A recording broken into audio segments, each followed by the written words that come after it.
Welcome to Life Science Success Podcast. My name is Don. For those of you who don't know me, I'm a consultant in life sciences, and I primarily focus on helping organizations scale and deal with people, process, and technology around scaling. And so today, I'm really excited to bring in our guest. Our guest is Rohit Sood. He's the EVP of Complete Commercialization at EVERSANA. He's a life sciences strategy and operations executive with a passion for developing teams and solving business challenges. So with that, welcome. Thank you, Don. Thank you for having me on this podcast. Yeah, thanks a lot for being here. And yeah, I mean, we're having a great conversation, beforehand in terms of, what specifically is complete commercialization. So I'm sure we're going to dive into that as well. But would you mind just telling the listeners a little bit about yourself? Sure. I kind of describe myself in two ways. First, professionally, after spending a decade of my first part of my career in the tech sector servicing financial services firms, I transitioned to the life sciences industry via business school through a 9-month internship at J&J in the licensing division, and I was hooked. And subsequently, after that internship and graduating business school, I joined a startup consulting firm and ended up spending 15 and a half years as a strategy consultant in management consulting.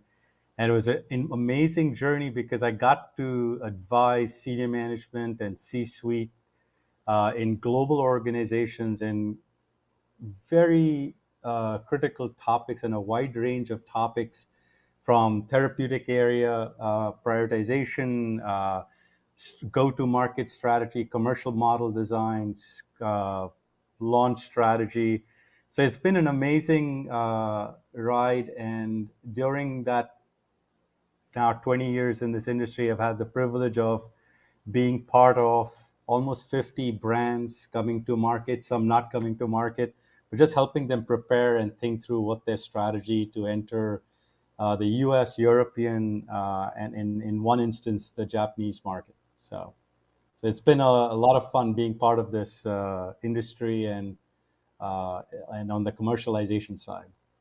Yeah, global marketing is no joke. I mean, there's a lot to know in there, and a lot to sort of understand from the country's perspective who's receiving, whatever it is that you're trying to either out license or also bring to market. So yeah, it's not an easy journey. It's never easy, but it's fun. Mm. And it also teaches you a lot because you've got to understand the policies and regulations in each of the market. And especially in Europe, if you're going into Europe, understanding the framework of reference pricing and bringing in the experts to think through what your launch sequence will be so that you can maximize revenues. I'm sure you've been through a lot of these things in your career, but it does force you to think culture, regulations, and at the end of the day, trying to maximize your revenues in the marketplace. Yeah, the reimbursement strategy again is another major hurdle that I'm glad that normally somebody else in the organization was dealing with, not me. So I was always thankful for that side of it as well. But I mean, it brings in, like you said, it's complexity, but also some level of just excitement around what you're going to get to bring to market for that local area as well, and watching it go live certainly is exciting no matter what part of the launch that you're in as well. True, very true. Yes. So would you mind telling me just a little bit more about first, why don't we start with who is Eversana and what is it that they do? So think of Eversana as a global provider and a leader in the commercial services business.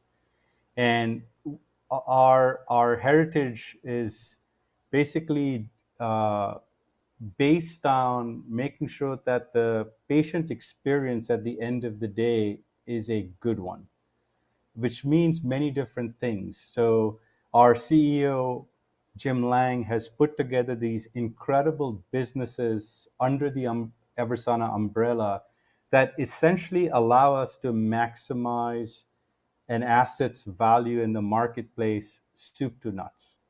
So if you were to, a simple way of thinking about it, if you were a biopharma company and you were thinking about commercialization, think about all the different services that you would consume within any function.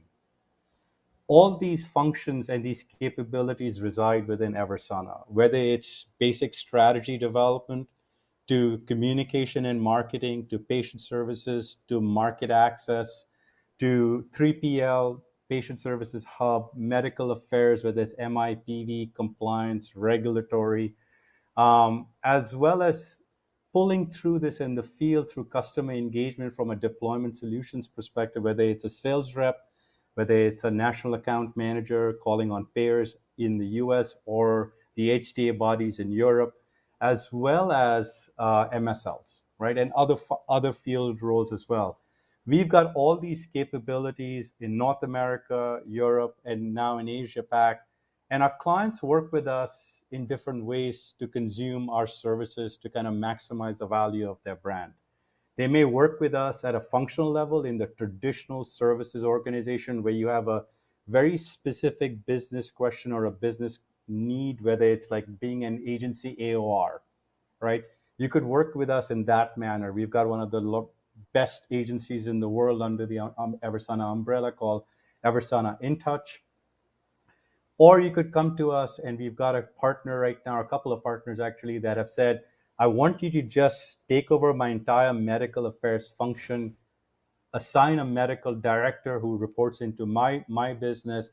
And we brought in the medical strategy piece, the medical comms piece, the MSLs, the MIPV, name it, it's all there, including setting up Viva with MLR through Viva Promomat. So all that integrated solution is another way that a partner or a client may work with us. And then there's the end-to-end commercialization effort. If you are an emerging company in phase 3 that are thinking about commercializing your asset, it's your first asset commercialization, your C-suite are typically coming from an R&D background that have never commercialized, Right. we can become your commercialization arm where we can do everything for you. And that's what the integrated and the complete, the end-to-end offerings reside within what we call complete commercialization. And there are different nuances there, but that's how typically partners will work with us. And that in a nutshell is Eversana. And the companies that normally work with you, I mean, whenever you mention, the Viva integration, right? I just try and think of like larger organizations because normally, the smaller ones are just, well in advance of that. I'm just curious, what point do you typically get engaged? And then also, is it only with pharma companies or also diagnostic companies in life science? So we are primarily our focus areas in biopharma, but we've also extended that through med device companies. We had a very good partnership with MedRhythms on the digital therapeutics area. We are one of the leaders in this area, given the expertise that we have in digital therapeutics. And we've also worked with molecular diagnostic organizations, Genencode being one of our key partners in that realm, that we're doing the full end-to-end commercialization for them. And again, they may work with us as early as you're trying to get into a therapeutic area and you want to understand if this therapeutic area is something you want to get into. So at a functional level, our strategy consulting business, the Eversana management consulting team will help you think through that because that's what they do very well. Or you may come to us saying, okay, we are now going into phase 3. Can your value and evidence team help us think through what outcomes, endpoints we may need to kind of include in our clinical trial so that this asset, once we achieve our statistical significance, we can actually take that data and go to our HTA bodies and payers and demonstrate the value beyond just the clinical evidence or the efficacy and safety piece. And then there's the traditional complete piece, which is where an organization that's typically just post phase 3 initiation, where they have kind of got some good insights that the data is going to be good and clean. And they're saying, we have made a strategic choice to partner with Eversana to commercialize as opposed to doing it organically or selling the asset. There's a lot of value in retaining the asset and Right. market authorization from a shareholder perspective as well. And also by working with us, you're able to minimize regulatory risk as well, just the way we set up our partnerships. Yeah, I mean, one of the things I've talked to a lot of companies that essentially, have this idea that the moment that they, get enough clinical data, they're going to try and sell off the asset, which is a fine sort of, fine sort of strategy. But at the same time, my key question for them is, if this were really your passion project that you brought from research all the way through to now it's in, phase 3 clinical trials, wouldn't it be nice to hang on to the asset and watch the impact that it's going to have? Because the minute that you get bought, I mean, it shifts things and you never know.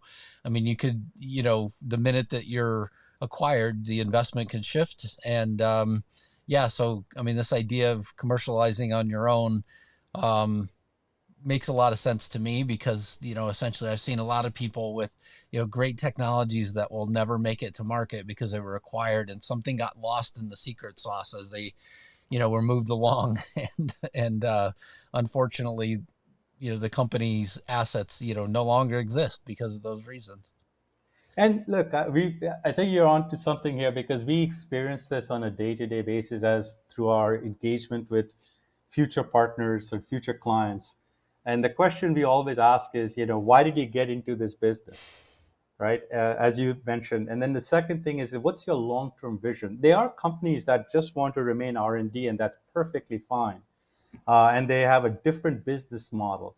But most of the founder CEOs, they have this vision of kind of doing something bigger than just developing an asset.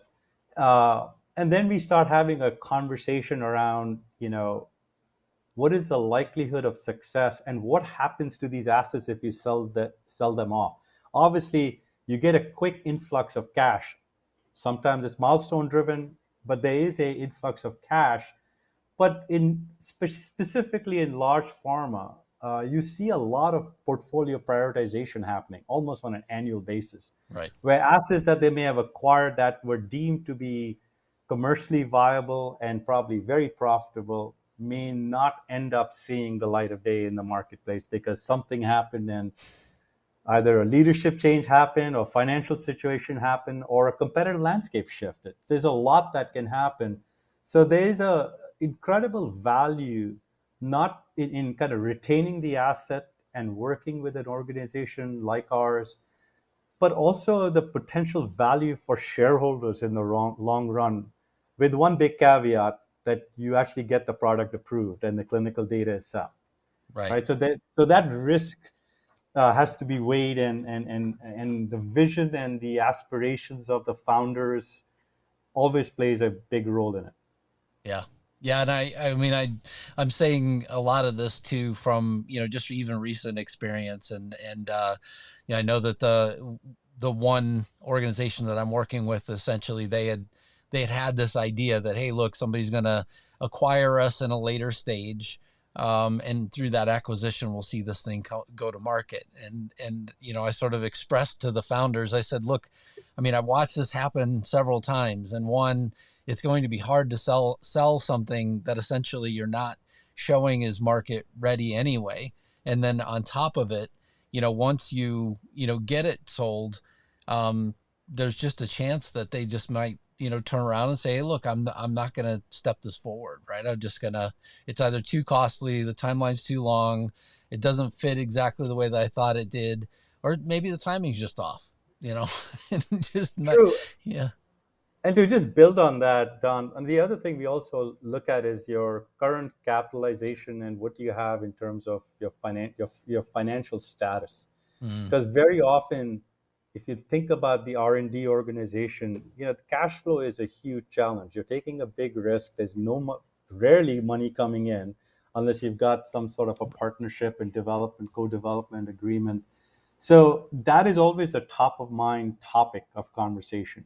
And so in many situations, founders find it easier to sell the asset off because it allows that they're managing their cash flow essentially. Otherwise, you end up developing it, get to phase 3, and we've seen this happen over and over again. You're in phase three, and then you're looking at your cash flow and saying, okay, now what? We also have situations where partners are essentially, the regulatory timelines keep shifting, and that creates a lot of strain, puts a lot of strain in your cash flow as well.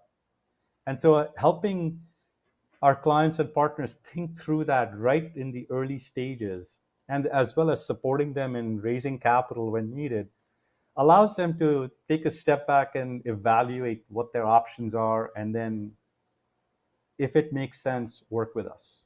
Right. Right. Yeah, and I mean, I certainly appreciate the idea, right, of any small organization seeing the challenge ahead of commercialization and saying, I don't know this area, and this seemed like a bigger risk for us. We would like to not have to go through that. But what I hear you saying is that Eversana is an organization that, one, helps companies that are smaller biotechs sort of evaluate what that process is going to be like, and then two, you're also a partner through that commercialization phase as well, if I have it correctly. Correct. And at the end of the day, it has to make business sense both for us and the partner. You know, Mm-hmm. it's like any alliance, any partnership. If the financials don't work, it, you don't move forward.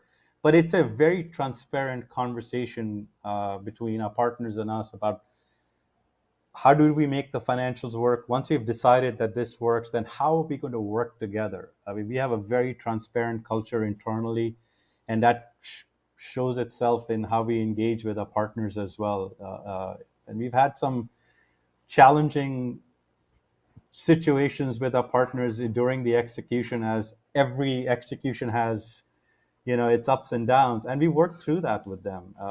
It's been an amazing experience. Very good. And then in terms of the best ways to engage you or Eversana, what would be the best way for somebody to get started? So, if you're in a phase three, so let's take a step back. It depends on what business problem are you trying to solve, Okay. right? We have a amazing marketing team that you can reach out through our website at www.eversana.com, and they will put you in touch with the right person. And depending on the question, so if it's, I need to build a strategy, or I need to do market research, or I need to understand pricing, that request will get forwarded to the right business unit so they can then engage with you directly. When there is a situation around, I want to talk to you about full end-to-end commercialization or an integrated commercialization, that then goes to our commercial team. I'm part of that commercial team, where we will then put a team together, start engaging you to understand where you are, what your vision is, how do you want to work with us. And then there's a whole process that we follow with you, which typically takes somewhere between 6 to 8 weeks to do due diligence, for you to do diligence on us. And we then move forward in, if everything works out, and how do we start executing. In some instances, we've had partners who've kind of started working with us in smaller pieces, and that's grown into something bigger. And in some cases, they partnered with us with caveats around fundraising. And so we work with them in different ways. But marketing would be a great place to start. Go to our website and just send in a request, and with some background on what you're trying to address, what your business problem is today. Perfect. So I love taking a little bit of this time as well to try and understand a little bit more about, you and some of the lessons that you would have learned throughout your lifetime. What's some of the greatest leadership advice that you've ever received? That's an interesting one. Over the years, I've been very fortunate to have some amazing leaders who've mentored me, who've kind of guided me to get me to where I am today. I would say the one that sticks with me even today is this idea of, don't pander, but think about tone and approach when you're having a difficult conversation where you know that someone's doing something and you're like, it's wrong, we need to debate it. The tone is really important. And it's really important if you want to get anything done. Hmm. And I have made these mistakes in my life, hence that leadership feedback, right? It's like you can't, it's good to be blunt, but kindness is important. Yeah. Don't be brutal. It doesn't help to be brutal. So this idea about not pandering, but also making sure that you're thinking about how you kind of communicate that and how the person perceives it, with a focus on the goal and not the person, right? I find that I take that to heart. I don't always do it well, but it's something that I keep in mind, and I talk to my team about it all the time. I said, be okay with having difficult conversations. Don't pander, but tone and approach really matter if you want to get anything done. So that has stuck with me even to this day. Yeah, I actually got some exciting news this last week on uh, the there's an article that I wrote that mentions some of the work that was done as well with there's a project that happened, kind of in the background that I was talking about with regards to change management. And then, also interviewed a few other leaders in life sciences and brought their quotes forward as well. I was told that that's going to be published in October in Life Science Leader magazine. So that article is to come. It'll talk about change management. But the one thing that your comment really sort of that sticks with me from your comment is this idea of, if you start with the end in mind, is your idea that you would like for somebody to lock their heels and not move from their position. It's a great way to sort of, aggressively go after them about something that may have angered you about the way that they accepted or didn't accept something that you wanted to have done.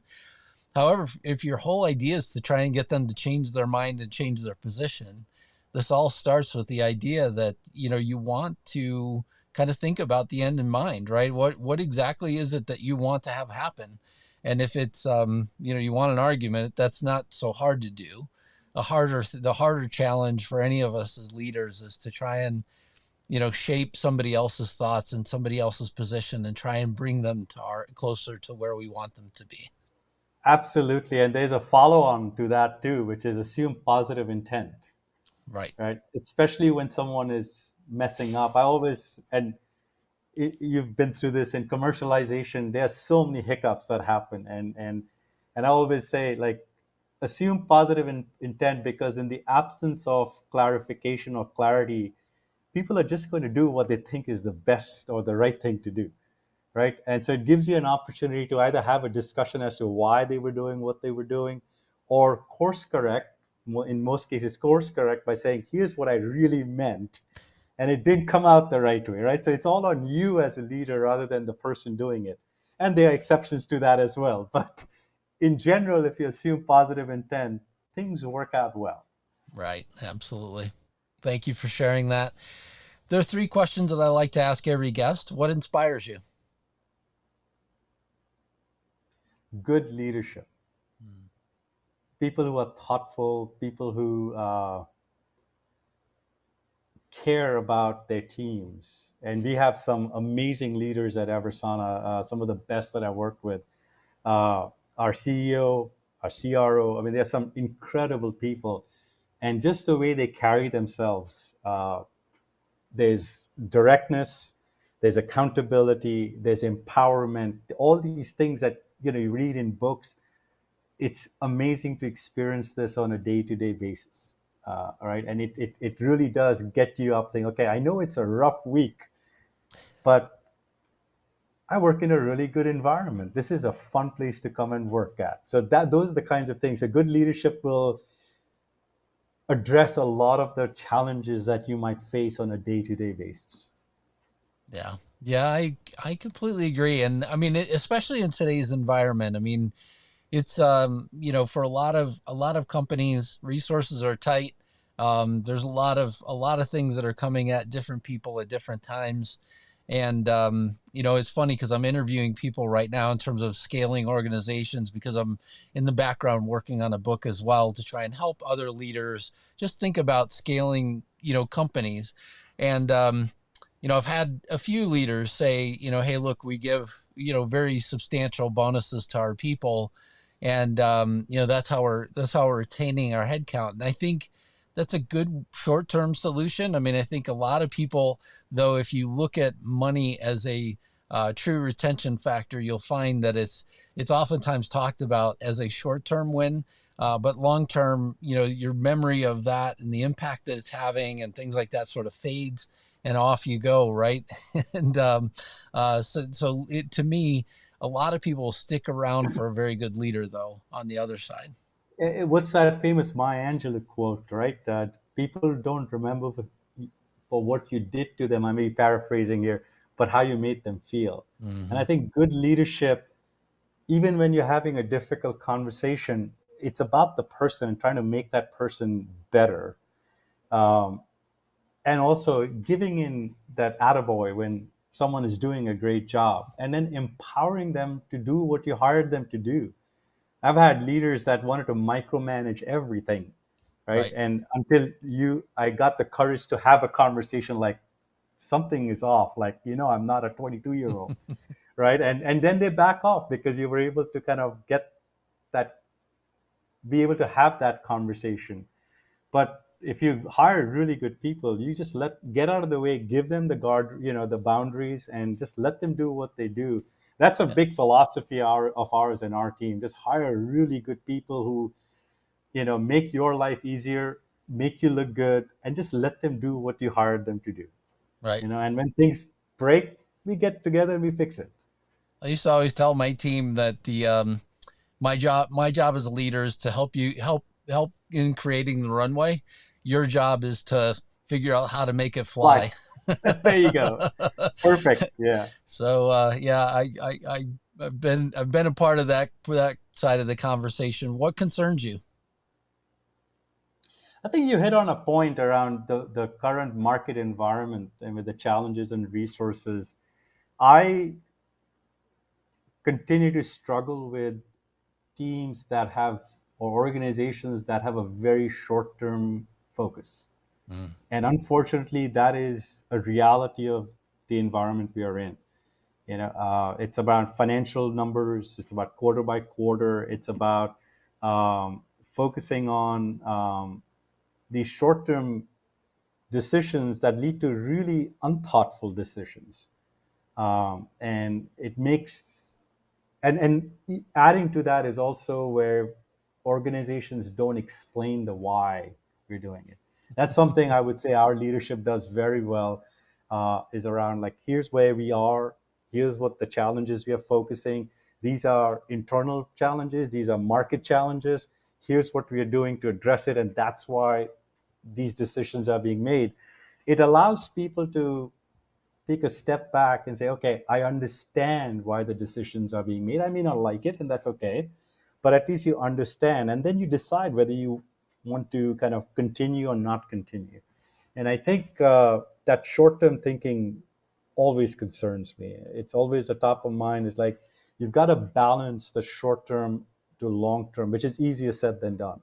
And trying to get there is always the thing, which is the challenge, which also concerns me a lot.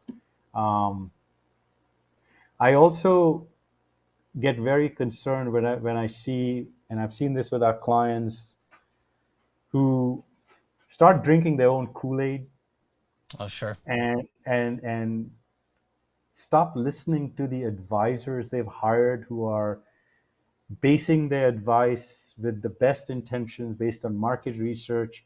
They stop paying attention to what's happening in the marketplace, and then when things don't work out, they start blaming everyone but themselves, and that happens more often than you will can imagine.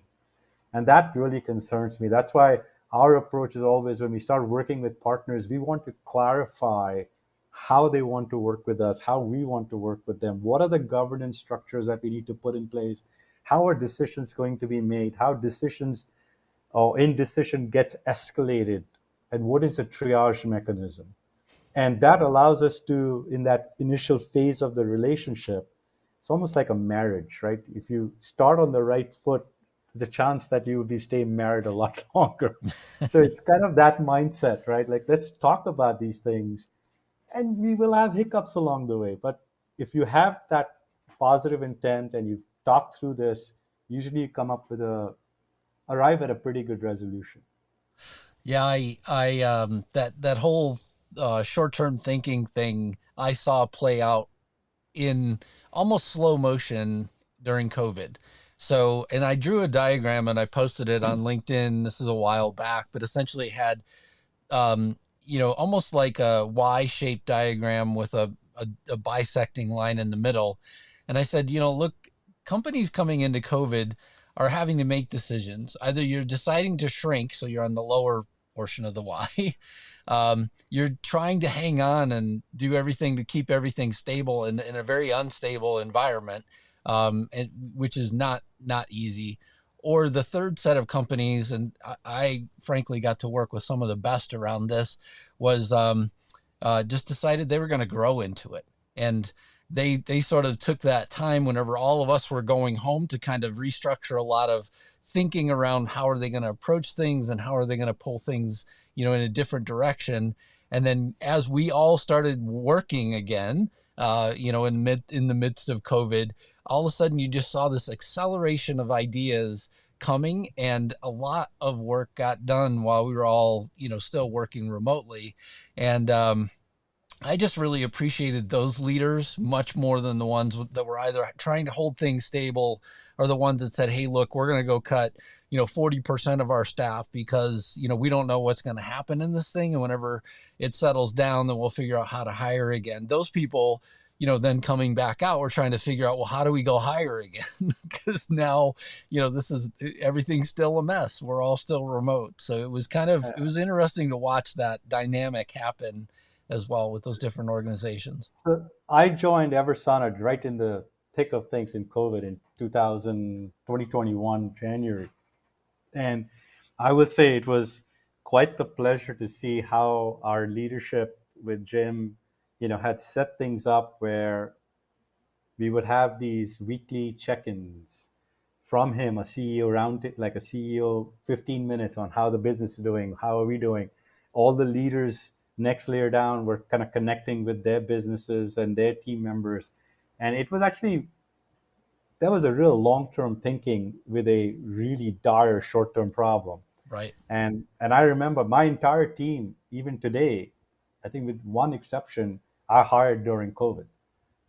Right. So it's been this 2 by 2, we're having this interview, and I thought we did a pretty good job and are still doing a pretty good job in like assessing the team members.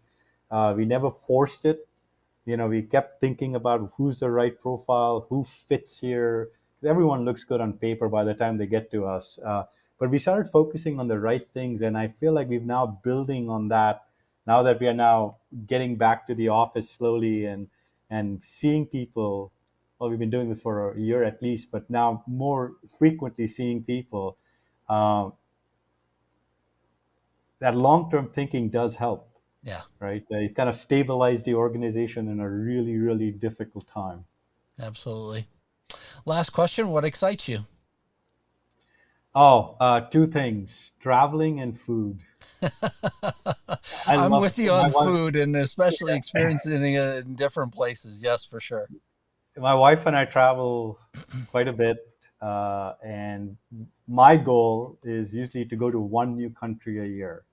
So we are on country number 34, and a few more countries to visit at least. And then food, we will go. There was a while where we were traveling where we would figure out where we wanted to eat and then figure out where we were going to stay and visit. That's not the case anymore, but it's close enough. Oh, that's funny. Yeah, it looks like my camera's frozen, but I'm still here. I wanted to just close us out. Rohit, thank you so much for being a guest on the Life Science Success Podcast. Thank you so much for being here with me and sharing with me and the audience everything about EVERSANA. Thank you. Thank you for having me, Don. Thanks a lot.